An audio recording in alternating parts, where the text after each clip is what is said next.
A Bíblia diz no livro de Isaías, no capítulo 10, nos versículos de 1 a 34. Ai dos que decretam leis injustas, dos que escrevem decretos opressivos, para negarem justiça aos pobres, para privarem do seu direito os aflitos do meu povo, a fim de despojarem as viúvas e roubarem os órfãos. Ai significa vocês vão sofrer juízo. A mão de Deus vai pesar sobre vocês, sobre os que decretam, os que escrevem, os que promulgam, os que legislam, os que julgam de forma injusta, leis injustas. Para quê? Para negar justiça. Negar justiça aos que mais precisam, aos pobres, aos órfãos e às viúvas. Mas o que vocês vão fazer no dia do castigo, na calamidade que vem de longe? A quem vão pedir socorro? E onde deixarão a sua glória? Fazem o mal, fazem injustiça e se protegem atrás das leis. Fazem o mal com uma aparência de bem, de justiça. A Bíblia diz em Tiago, capítulo 1, verso 27, de que a verdadeira religião, a verdadeira e pura religião sem mácula, é socorrer os órfãos e as viúvas, e os necessitados e os pobres. Então tem pessoas que se dizem cristãs, mas decretam leis injustas, elaboram leis para fazer o mal, para oprimir, para explorar pobres, órfãos e juízes e viúvas. 4. Nada mais lhes resta a fazer a não ser curvar-se entre os prisioneiros e cair entre os mortos. Nem com tudo isto se desviou a ira de Deus, e a mão dele continua estendida. Quem tem acompanhado esses estudos, esses vídeos sobre Isaías, lembra que essa figura de a mão de Deus está estendida significa a ira, o furor, a cólera, o juízo de Deus. 5. Ai da Assíria, cetro da minha ira. A vara em sua mão é o instrumento do meu furor. É exatamente isso. No vídeo 1 sobre Isaías, na introdução eu falei que essa ameaça do Império Assírio era, vamos dizer assim, a forma como Deus iria fazer justiça. A profecia teria que se cumprir por mãos dos inimigos, porque nós temos visto, a obediência nos protege, nos livra dos inimigos, nos dá vitória, mas a desobediência, a rebeldia, a idolatria, o pecado nos entrega de bandeja aos inimigos. Os inimigos tripudiam. Lembra quando nós estudamos sobre as bênçãos e as maldições? A bênção era que os inimigos iam fugir por 7 caminhos. A maldição era que eles iriam nos fazer fugir por 7 caminhos. Então, a multidão de inimigos triplica. E não é só a quantidade, é a força com que eles vêm contra nós. Então, neste caso específico, a profecia se referia ao Império Assírio. E a Bíblia é clara em dizer que os assírios foram instrumento de Deus, instrumento da ira, do furor, do juízo de Deus. 6. Eu a envio contra uma nação ímpia, e contra o povo da minha indignação lhe dou ordens, para que dele roube a presa e lhe tome o despojo, e o ponha para ser pisado aos pés, como a lama das ruas. Deus enviou, eu a envio. Quem que tu acha que Isaías está falando? Deus. Deus enviou. Ah, mas Deus é bom, as pessoas falam. Ah, mas Deus é bom, Deus é bom. Sim, Deus é bom. Deus é misericordioso. Deus é fiel, Deus é maravilhoso. Mas Deus é justo e Deus é santo. Vivemos dias em que parece que esses atributos do caráter de Deus foram esquecidos. E aqui, da mesma forma. Só que a palavra está dizendo que foi Deus quem enviou. 7. Ela, porém, assim não pensa. O seu coração não entende assim. Pelo contrário, em seu coração só pensa em destruir e exterminar não poucas nações. A gente vê que Deus é soberano. Deus está no controle de tudo e de todos. E mesmo o ímpio para o dia da calamidade. Ele precisa de instrumentos, de ferramentas.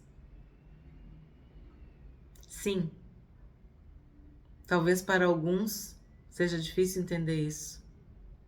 Mas quando tem idolatria, quando tiram Deus do primeiro lugar, Deus levanta inimigos para nos humilhar. Para que a gente sofra e se arrependa. Isso tem acontecido desde o início da história de Israel, do povo de Deus e da igreja também. Sabemos que as perseguições vêm muitas vezes para que os crentes, os cristãos, os filhos e as filhas de Deus se firmem, para que elas entendam, para que eles entendam a quem eles servem. Eu sou de Deus? É um teste? É uma prova? É uma tribulação? E toda prova é permitida por Deus para que seus filhos e suas filhas sejam aprovados. Para saber o que está dentro do nosso coração. Para saber se nós amamos a Deus acima de todas as coisas. 8. Porque diz, não são meus comandantes todos eles reis? Não é Calno como Carquemes? Não é Ramate como Arpade? E Samaria como Damasco? O meu poder atingiu os reinos dos ídolos, ainda que as suas imagens de esculturas eram melhores do que as de Jerusalém e do que as de Samaria. Então, o que está falando aqui? Está falando de várias cidades. É uma afronta, é uma ironia, um sarcasmo, uma forma de dizer o quê? Que o Império Assírio, ele estava atingindo as cidades mais longe, se aproximando de Jerusalém. É como nós aqui no Rio Grande do Sul falamos assim, ó, o mingau tá quente, então vamos comer pela beirada. Tá queimando, tá fumegando. Se tu colocar a colher lá no meio, vai estar quente demais, tu não vai conseguir comer. E as bordas vão esfriar. Então, o que acontece? A gente vai com calma comendo pelas bordas, ao redor. E aí, no final, ainda tá com uma temperatura agradável. Pois bem, na guerra isso também acontece. Eles não vão direto no alvo, porque eles podem ser pegos. Então, eles vão começando ao derredor, na periferia, de uma forma distante, vão te cercando, vão arrodeando até que chega no alvo. Essa é a estratégia de ataque. E o inimigo faz isso. Tenho falado aqui desde o início do canal. Ele rouba. Ele não chega te destruindo, metendo o pé na porta. Não. Porque nós somos mais do que vencedores. Nós somos nação santa, povo eleito. Nós somos a menina dos olhos de Deus. Então o que ele faz? Ele vai roubando. Rouba teu tempo, rouba tua fé, rouba tua alegria. Vai roubando. Aí depois que ele já roubou bastante, sabe o que ele faz? Ele começa a matar. Tu não faz nada, tu vai deixando, ele vai avançando, até que ele te destrói. Esse é o processo. Então aqui nesses versículos está falando sobre isso. Eu já venci aquela cidade, eu já dominei, eu já tomei conta, eu já desterrei, eu já escravizei, eu já matei, eu já prendi aquela que está longe. Aí isso vai fazendo o quê? Com que haja medo.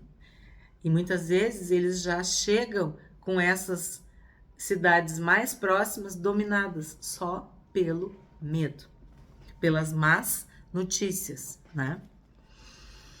E aqui ele fala dos ídolos. Sim, é óbvio que é pecado, que a idolatria é quando tu coloca algo ou alguém no lugar de Deus. 12. Por isso, quando o Senhor tiver acabado toda a sua obra no Monte Sião e em Jerusalém, então castigará a arrogância do coração do rei da Síria e o excessivo orgulho dos seus olhos. Talvez aqui tenha algo que muitas pessoas não entendam. Não entendem? Que é o quê? Deus usa. Deus, na sua soberania, no seu poder, na sua infinita sabedoria, ele usa os inimigos para fazer justiça, para que haja juízo, para que o povo se arrependa. Só que o que acontece que a gente está vendo aqui? Houve uma altivez da Síria, uma arrogância, um orgulho, um exagero, um abuso. Se aproveitaram para serem ruins, para serem maus. Cumprida a missão, vamos dizer assim, Deus sacudiu a peneira e viu que tinha coisa errada ali. Tipo, o Império Assírio não se limitou a fazer o que era para ser feito. Ele se aproveitou da situação para fazer o mal, para castigar ainda mais, para ir além do que Deus tinha permitido. Vocês conseguem entender o que eu estou dizendo? Então, quando o Senhor tiver acabado toda a sua obra no Monte Sião em Jerusalém, quer dizer, quando a disciplina, o castigo, a punição, o juízo para com Judá tivesse terminado, sabe, crime e castigo, estava resolvido, ele ia castigar a arrogância do coração do rei da Síria. Por quê? Porque o rei disse, eu fiz isso com o poder da minha mão e com a minha sabedoria, porque sou inteligente. Removi os limites dos povos, roubei os seus tesouros e como valentes abati os que se assentavam em tronos. Arrogância, soberba, altivez. Eu vejo, sabe como que eu vejo isso? Tipo um pai. Um pai tem autoridade para punir, castigar, disciplinar, ensinar seus filhos. Quando ele se excede, ele está abusando do seu poder. Ele está sendo autoritário. Ele está destruindo, está esmagando. Quando um professor, lançando mão da sua influência, da sua autoridade, da sua posição, humilha, distrata, desmancha um aluno, ele está excedendo. Um policial ele é pago para prender criminosos. Quando ele tortura, quando ele humilha, quando ele faz justiça pelas próprias mãos, ele está excedendo a sua autoridade. Vocês estão entendendo? Um político, até um pastor, Pessoas que têm o poder, a autoridade, que têm um raio de ação, de jurisdição, que excedem, que abusam, que extrapolam, que exageram, certo? Foi isso que o rei da Síria fez. E pode ver, ó, eu fiz por causa da minha sabedoria, da minha inteligência. Removi, roubei, quer dizer, ele se achou mais. Ele era mais poderoso do que Deus. 14. Meti a mão nas riquezas dos povos como se mete a mão no ninho, e como se ajuntam os ovos abandonados. Assim eu ajuntei toda a terra, e não houve quem batesse as asas, ou abrisse o bico, ou desse um pio. O que ele está dizendo? Que ninguém podia com eles. Então, além, vamos dizer assim, dele ser essa arma, essa ferramenta, esse instrumento, ele achou que ele era superior. Ele estava além, né? Ele exagerou. 15. Será que o machado... Olha, agora explica bem aqui. Será que o machado pode se gloriar contra aquele que corta com ele? Ou será que a serra pode se engrandecer contra o que a maneja?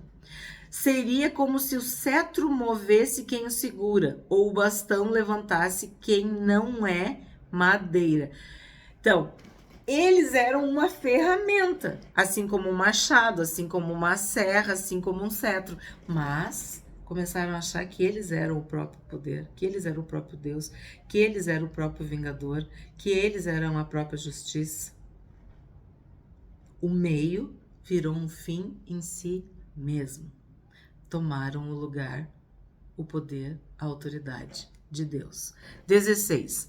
Por isso, o Senhor dos exércitos, fará definhar os soldados deles, todos robustos, e debaixo da sua glória acenderá uma chama, como a chama de fogo. A reação de Deus a tanta soberba, autoritarismo e tirania era fazer com que o exército deles, os soldados deles, virassem uma cinza. Porque o que ele diz? Acenderá uma chama como a chama de fogo. Significa, ele ia exterminar, acabar, aniquilar com eles. 17. Porque a luz de Israel virá a ser como fogo, e o seu santo como labareda, que num só dia queimará e consumirá as ervas daninhas e os espinheiros da Síria. Então, Deus fez justiça contra Judá através do Império Assírio. Como o Império Assírio excedeu a sua jurisdição, vamos dizer assim, o Senhor pesou a mão contra a Assíria. De que forma? Transformando a luz de Israel num fogo destruidor, consumidor.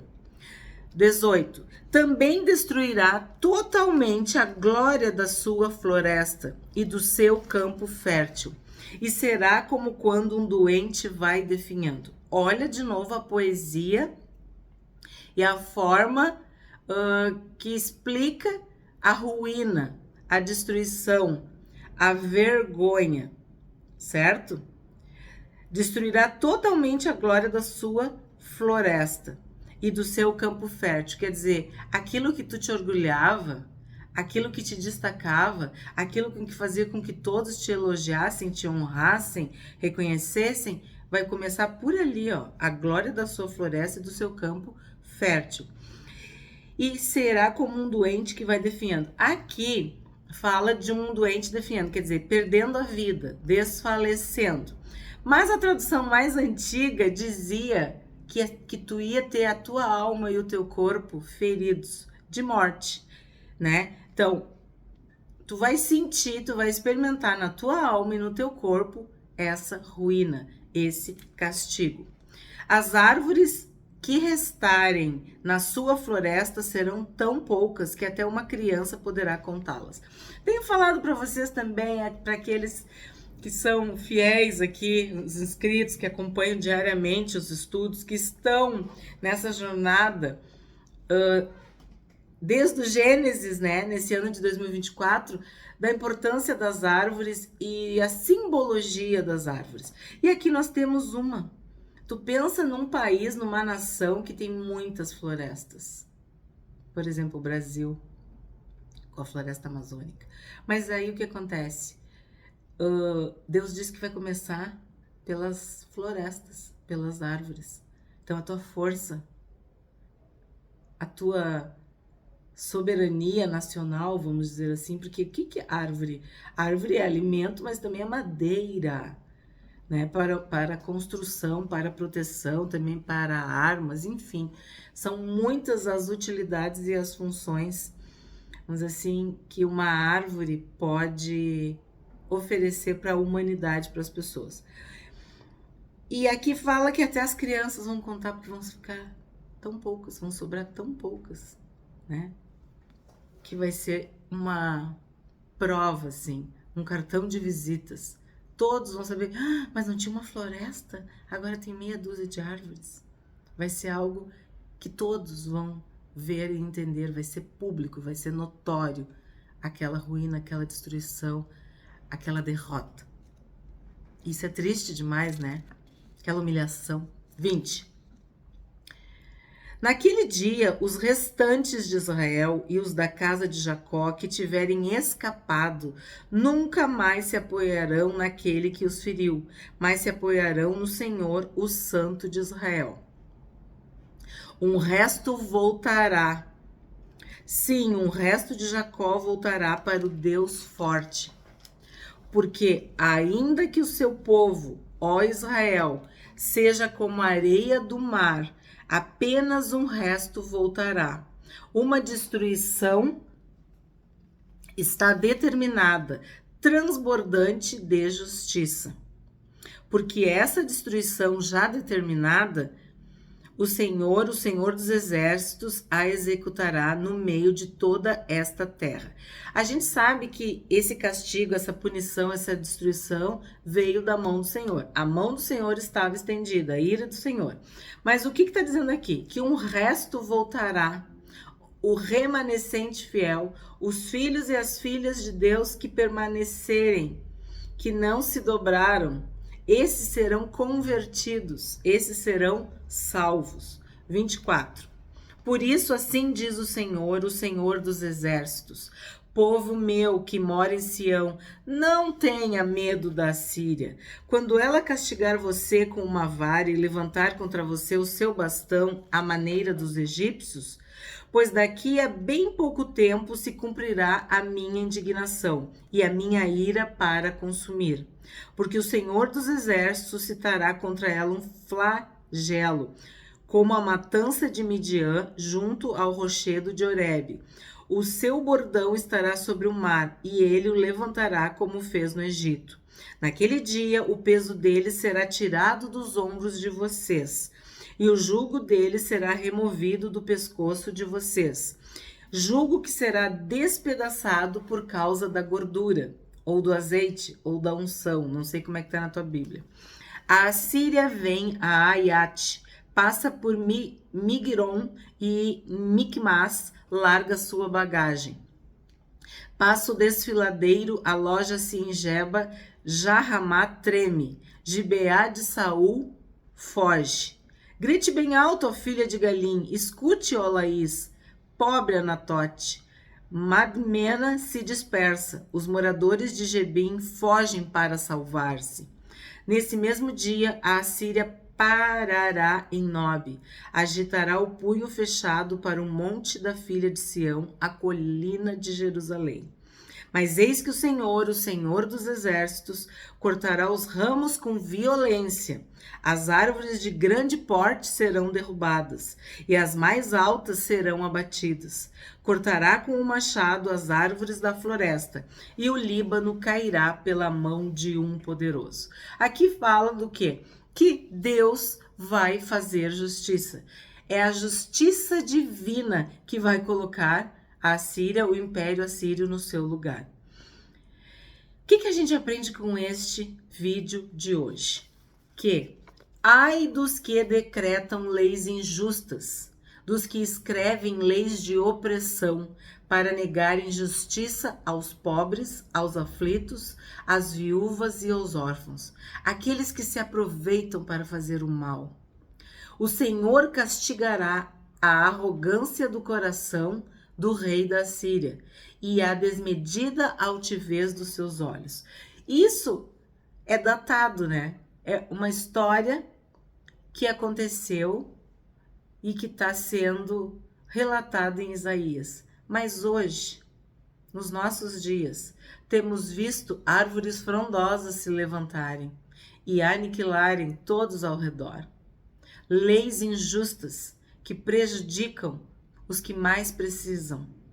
Então, se tu acredita em Deus, se tu é de Deus, saiba que Deus está vendo tudo isso e que é uma questão de tempo para que Deus pese a mão sobre o ímpio, sobre essas árvores frondosas. O machado está na raiz.